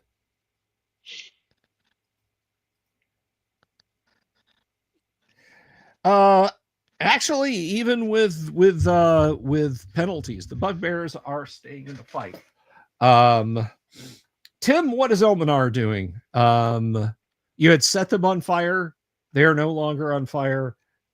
Paul is standing next to you. And nobody else is close between me and bugbears that I just made very angry. I mean, there's me. Yeah, Paul has, like I said, he kind of nodded at you as he stepped around you. I will magic missile one of them. All right. Paul is going to chop the other one. What are Durik and Don Drexel doing? Well, until the party gathers, I don't want to let go of this because we may have to go this direction. Is there some way I could tie it off to prevent it from closing? Yeah. You think there's sconce on the wall? You could maybe tie that around one of the spikes on the inside of the door and hold it open. That's what I'm gonna start working. All right. Yeah, I'm gonna stick it out until I'm gonna trust Paul to have that situation under control over there. Okay. And I'm gonna stick it out until Don Drexel is done with what he's doing, guarding the door. So something comes through it. I don't care what it is. It gets hacked. Okay. This is in response to Jorge, by the way. Your confidence is boundless. All right, let's roll initiative. And I think it actually is I think it's Tim's turn. It is. I got a 4. Party got a 2. I'm applying mace, by the way, Bill. All right. You're gonna try and mace the bugbear. Mace. Well, that bugbear, he doesn't like you. You've assisted in the setting on fire of him, so he doesn't like you to the tune of 5 points of damage. So 17 hits, or 17 hits 1, yeah. All right, so I take 5. Yeah. The other bugbear, 15. They have big hit dice. That bugbears are one of those creatures that punch above their weight class, kind of. They're good to throw at like 3rd level parties because they're I almost TPK'd a 10th level party with 8 bugbear barbarians. Properly applied, man. Properly applied. We were having this discussion the other night. You gotta look at a monster as more than just a blob of hit points and how much damage it can do, particularly when you're throwing in multiples. I had a party like drag their wounded out of G1 after encountering just 4 frost giants, and the week before they had slain 14 of them. So Paul was struck also. Did that 15 hit me, or was it at Paul? That was at Paul. Paul is struck for 2 points of damage, and he doesn't like it, so he is going to strike him right back, or at least try to. And he does. I hate to say anything, but weren't they doing D12s earlier? Was I rolling a D12? You rolled D10s. We were using D12s. Yeah, I know, but they did D12 to the magic user. That's did all. they? Okay. Yeah. It should have been D10, but oh, okay. Okay. All right. So yeah, Paul and instabulates one, and it expires. So there's one left. Well, I'll hit it then. Well, I will attempt to. All right. And then you have magic missiles, right, Tim? I do. 13 hits, 17 hits. Yes. For a grand total of 5 points with. Oh, wait a second. Was I hasted still? Was this? Yes. This was the last this round, is the right? last round of haste. Yeah. So 5 points total. All right. Tim, do something horrible to him with magic missiles, won't you? Kill me, save them. Grand total of 7. 7. Nope, because you got to add. That is a grand total of 10. Oh, so you blow the remaining bugbear away. All is quiet. Your foes have been defeated in a touch and go battle. This room, by the way, I should point out, not to get too meta, is kind of a tough nut, and you guys came out smelling like roses. So, I'm going Paul to takes seize the nearest helmet and throw up in it. Yeah. Paul sees you turn purple, and he like pulls out a leather jacket. He's got like them nested one inside the other and hands it to you to throw up in. He's learning. Yeah, I bought an even dozen of these the last time we were in town. So there's a good chap. There's a good chap, Holder. All right, so that is the end of the combat. What are you guys doing? Well, I think we're going to be searching, but we need to let everybody know that there was one that escaped and round down that passageway. Hand over that light if you would. Sure. It's All right. well, it was sitting at my feet, so here you go. Yeah, I'll go over there and grab that light. Yeah, Paul, moment to put a couple of his torches in cressets so the room is dimly lit, and then he goes about the grim task of searching the corpses. So let's see. We should free the prisoners too. They spend their last moments thanking you. They've been horribly mutilated and tortured. Their last, as in they're all dying? Yeah. Yeah, that's fair. They were being tortured to death. Paul sees what you're doing, sees that some of them are still moving, and those who want it, he gives long drops of wine from his wineskin. There you go, brother. We'll get you out of here. You just rest now. Just rest.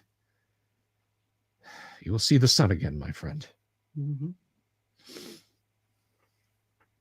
Yeah, this is pretty damn gruesome in here.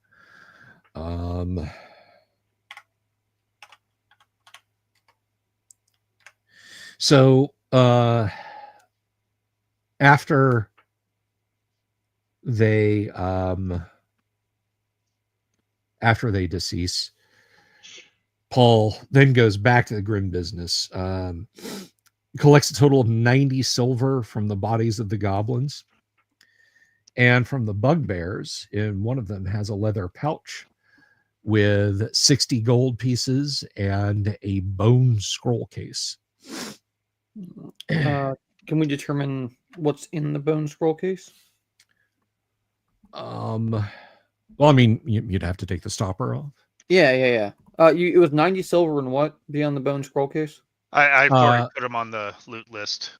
Yeah, 90 silver, 60 gold, and a scroll inside the bone scroll case. Yeah. Okay. If I may interrupt temporarily, I grab that light. I'd like to look around the corner so the door is tied open, right? Yeah. And so it's spring loaded against the tension of the rope. I'd like to look around the corner. I don't care. They can shoot at me or whatever they want to do, but I want to keep an eye out in that direction with the light source. Maybe I'll place it down, sort of at the threshold of the door.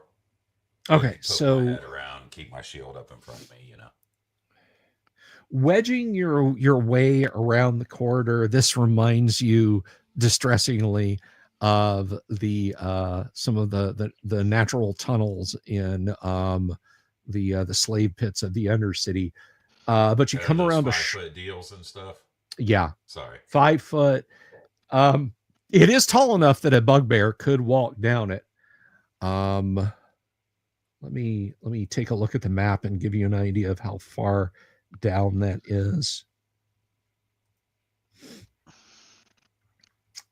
So Dooms, that goes south about 40 feet before it makes a sharp turn, and carrying the light forward, you can see that it goes after the turn. It goes maybe another 20 feet and then opens into a very steamy underground cavern.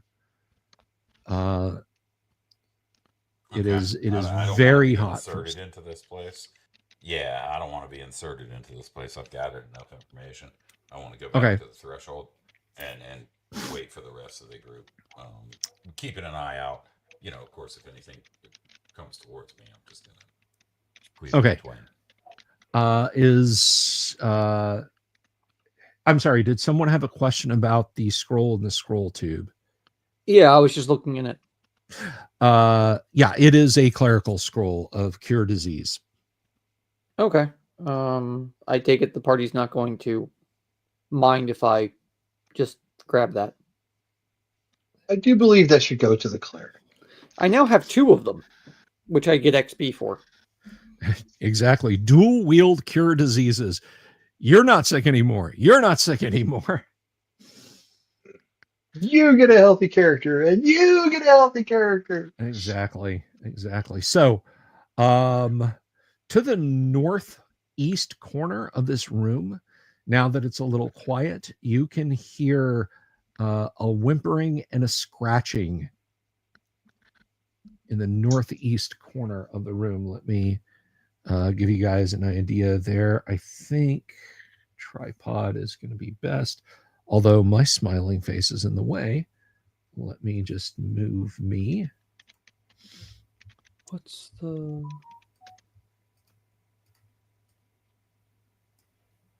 So it's down here, or I should say up here in this corner. Oh, yeah. And looking at that wall, it is, you can hear whimpering and a scratching, and that is fresh mortar and bricks that have been stuffed up in that niche. Somebody got walled alive or something. Got walled alive. Cask of the Amontillado. Yeah, we should remediate that.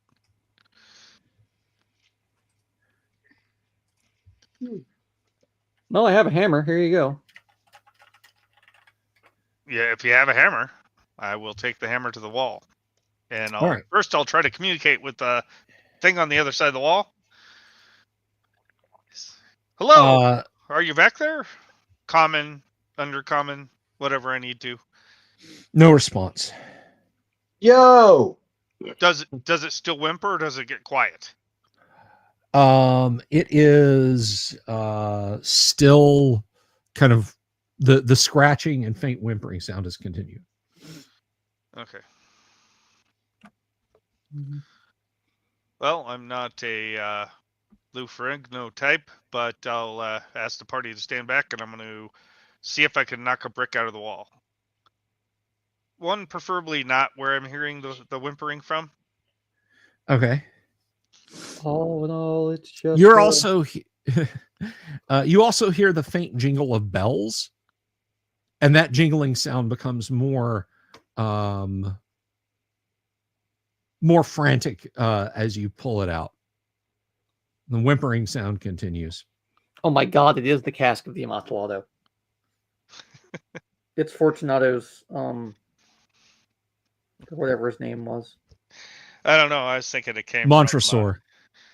Yeah. Yes, Montresor, for the love of God. Yeah, I was thinking more like a more recent TV series with the guy in a wheelchair and a bell. So, no, this guy has a belt hat on. Mark my words. Okay. Well, I mean, it's weird that he's not responding, but I'll keep trying to knock a brick out until. All right.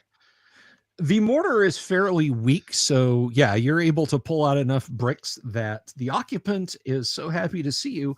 It leaps on you. It is a wolf. It is foaming at the mouth. Nice. You, however, with your incredibly high dex, you're not surprised by this, and you could hear it growling and scratching anyway. But it does jump out on you, and it is trying to bite you. So go ahead and roll initiative, please. While you're doing that, what is Elminar doing, Tim? Is he just attending to other places in the room? Is he searching? What? I'm going to search the room. Okay. How about Durek? Yeah, I have to hold this point. Okay. Holder, what are you? Holder's checking out the scroll, but that doesn't take too long. Bell? It's got a bell collar on. It's just got a collar. Oh, okay. Yeah. Well, damn, that was a perfectly good chance for a perfectly good reference. I think Tom Moldbay probably was going there with the whole cask of Amontillado, and we have to save this person, but you know. But then a dog? Why not a white or a ghoul? It's a wolf. It could be a werewolf. You know, I wasn't gonna make it that, but yeah, it's a white. All right. So I mean, I'm just saying, like, there are other, like, you could make him, human and still have the bell hat. Anyway, missed opportunity. I will 6 for initiative, by the way. You have my hammer, and my hammer's my only weapon. So, I'm gonna just get behind you and cheer. All right. Paul is searching the room with Elminar, so this is you guys, unless you call them over immediately in this round. It's not that they'll leave you to your fate, or Paul at least won't leave you to your fate, but Paul is searching other areas. Okay. Well, I mean, I'm gonna yell wolf, obviously. Okay. Foaming wolf or wolf foam or All right. sea wolf or. And the wolf rolled a 5. So Kevin, attack it. You've got a hammer in your hand if you want to try and brain it. Are you proficient with hammer? No, I'm not. All right. You can drop the hammer and draw your scimitar then. This is what I'm doing. Yes. All right. And I assume no more speed, so no Correct. haste, just one attack. No, just one attack. And it's 22. That is a sufficient attack. And this creature is I just happen to have wolves. So oh yeah, right. Sorry. I got the scimitar, which is terrible. It could be the size of a storm giant. You know, but... Yeah. So it's 4 damage total. All right.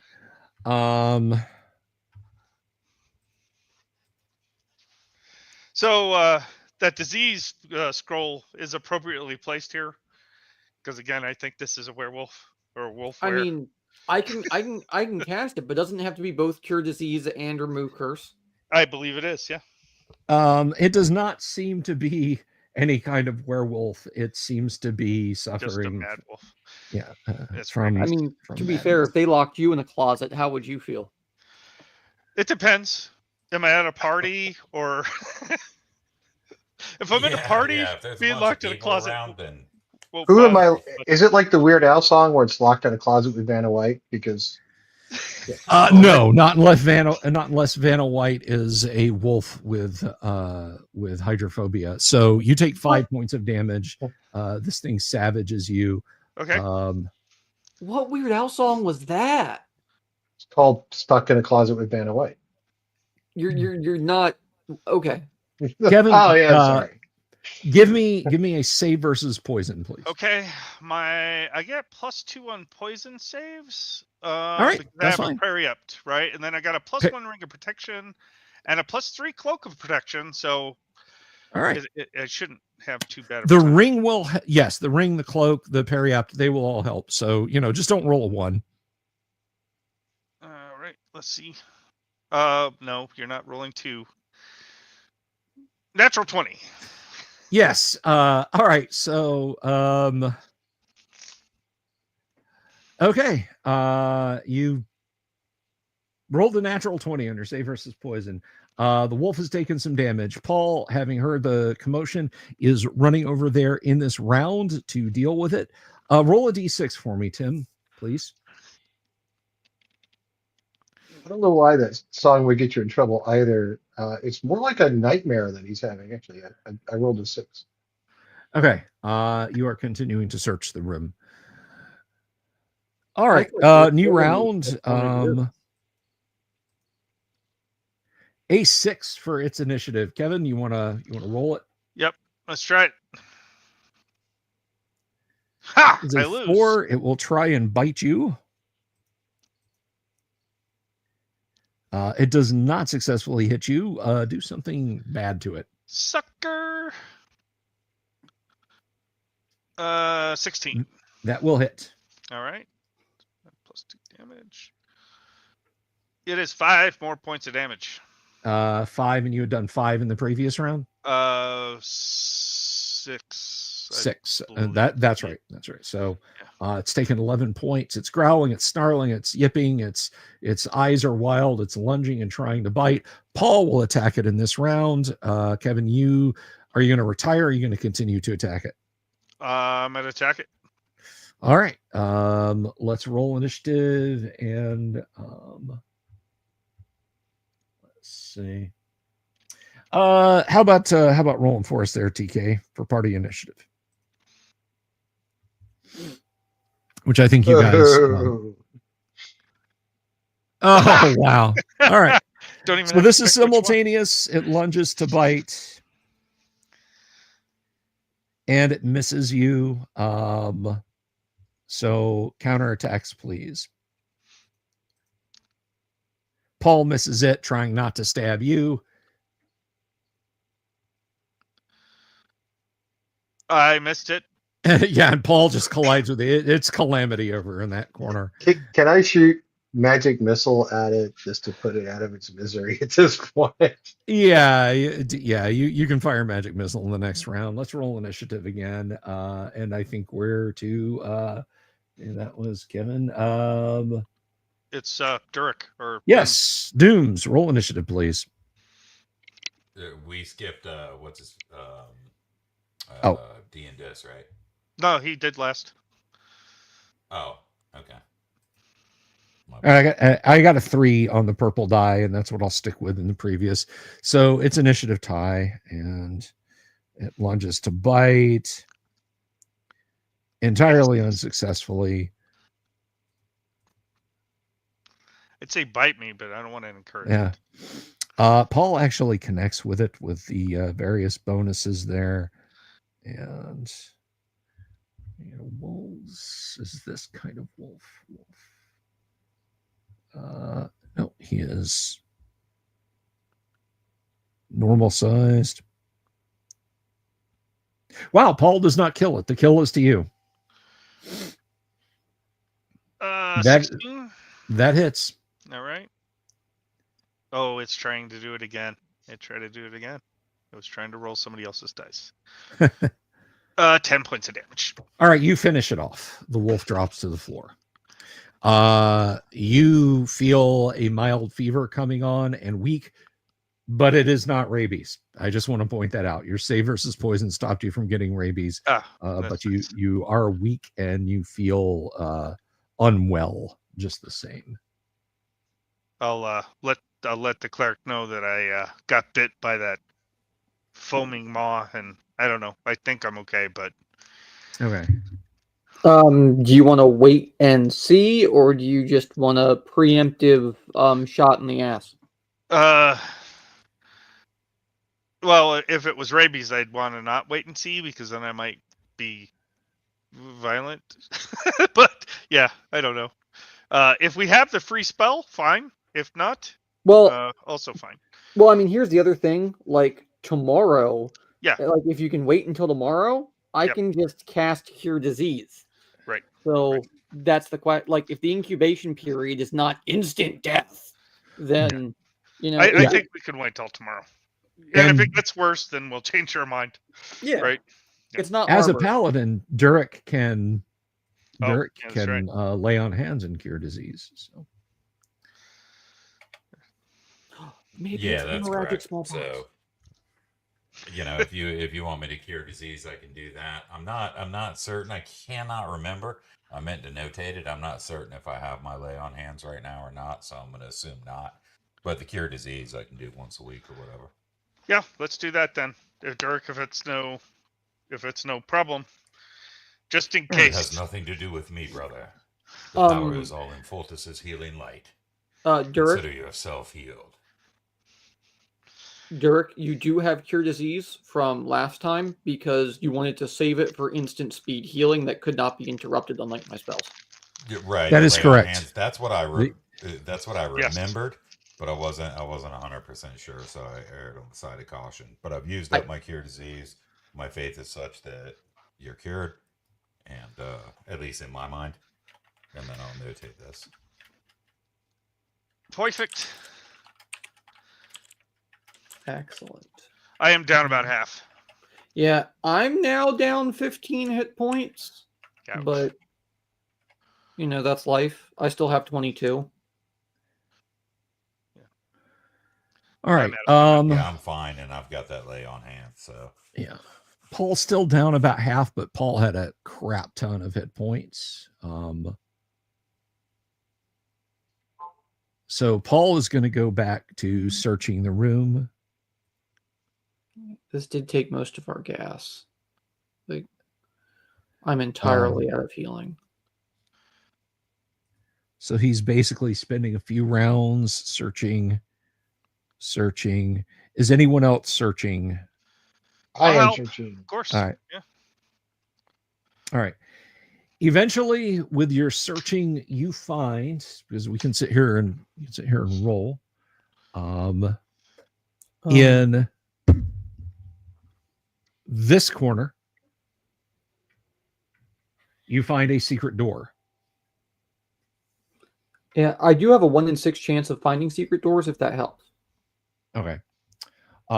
It is quite literally, when it comes to searching for secret doors, it can be a matter of time if you guys want to run the risk of wandering encounters. So a couple of turns worth of searching, and the searching for secret doors and so on is an interesting mechanic in first edition AD&D, and I mean that in the most positive ways. So,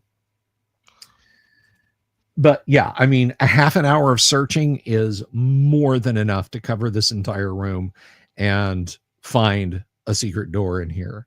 So you do find in the far corner of the room, you do find secret door. Okay. Do we find secret door catch, latch, opener? Now that's the question. I guess I could do a find or remove traps to see. I have a 2 and 6 to find to open it. All right, you do find the latch, and Kevin, you're searching for a secret, or you're Traps, detecting traps. Yes. It is. Oh my god. Oh, okay, so I'm just going to reveal that you are so absolutely sure that door is not trapped. Yeah, Nice. You're like, yeah, no. See, this door is wood with a brick lathe over the top. It's made to look trapped, but it is in fact not. It uses a standard steel pin type hinge array. You're giving a dissertation on why that thing isn't trapped. It opens. Which way does it open? It opens outward into the chamber that you guys are standing in. And it is a 10 by 10 niche with bare stone walls. How big? 10 by 10 total? 10 by 10. Oh, 10 by 10. Okay. Yeah. I'm guessing there's probably another door. All right. So yes, but don't you know the adage of Boromir? One does not merely walk into more doors. All right. I'm sorry, Kevin. Roll your see if you can find a secret door in there. okay, it's 2 and 6 if I'm actively looking. So all right. Hold on a second. Sounds like the Klingons are attacking there. No, it's I'm charging a battery in my truck, so I don't want to leave it there without checking it. Yeah. No, I get a 5. All right. Well, you can keep searching if you want. Well, I mean, TK can also assist, right? You're efficient. I have a 1 and 6. I'm a half elf. Yeah. So there you go. Ha! And there you go. You find a secret door, catch and all. The 25th one I've rolled tonight. Yeah. But this time it's a good thing. Yes. Yeah. All right. So who's going to open? I'll step out of the way. I'm just going to make noise. Okay.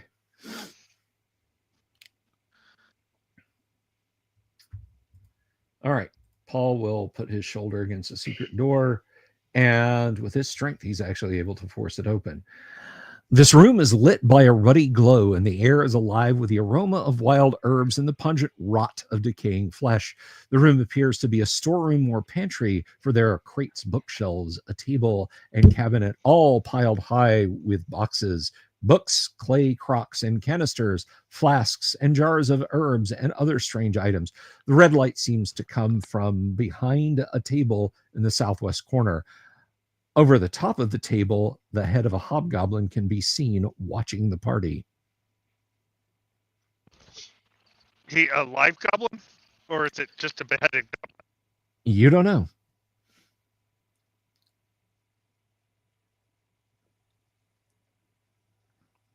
We'll just say, hello, Mr. Hobgoblin. How are you this evening? Mm-hmm. It does not respond. It appears to be safe. Let's examine the room. Can I hit it with a sling stone? Yeah, you don't even have to roll. You prang it, and it kind of moves backwards a little bit, but doesn't do anything. Otherwise. Okay. Just trust but reaffirm. All right.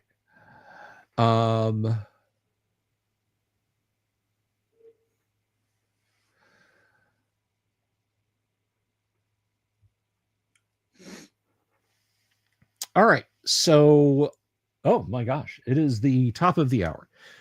That is where we're going to leave it this week, gents. You have all stumbled into a room full of many alchemical devices, and the apparently mounted as a sort of a gotcha head on a clamp sitting over the edge of a table.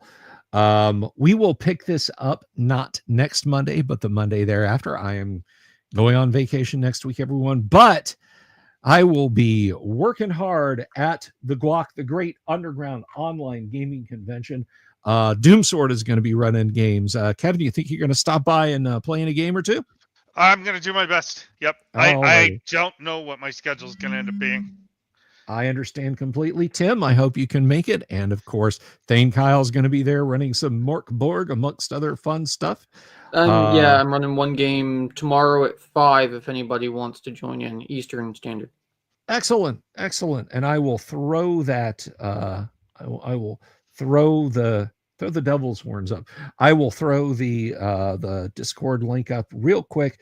You guys can come over there and join us for a full week. Well, not a full week, but 5 full days of fun. It's free.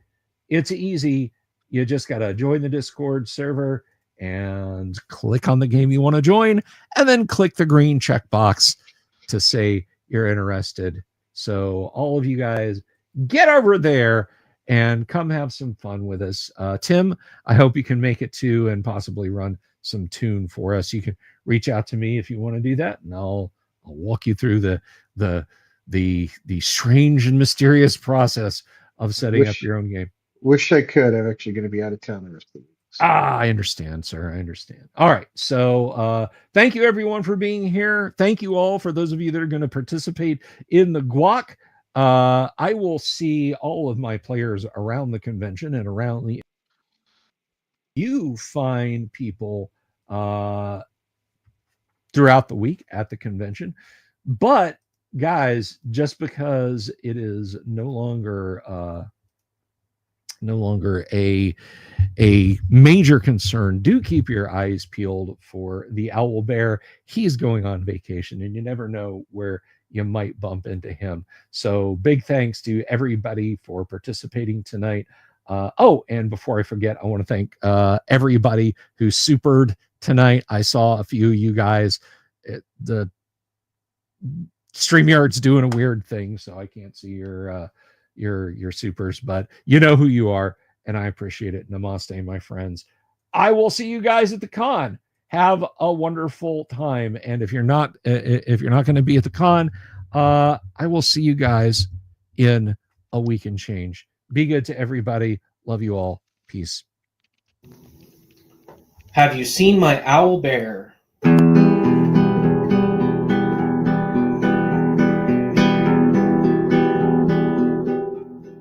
Here's to all the weirdos everywhere in the woods and in the air. Have you seen my owl bear? Should I shave off all my hair? Bobs are all around. Some live in tunnels underground. Some are fat, some are rich, some are sleeping in a ditch.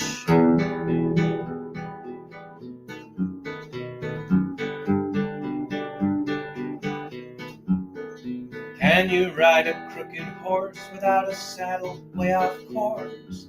Naked as a toad all the way to Smoky Joe's. Have you seen the little creep driving fast in his little green Jeep? He smells like fish and brandy, but his rotten teeth look dandy.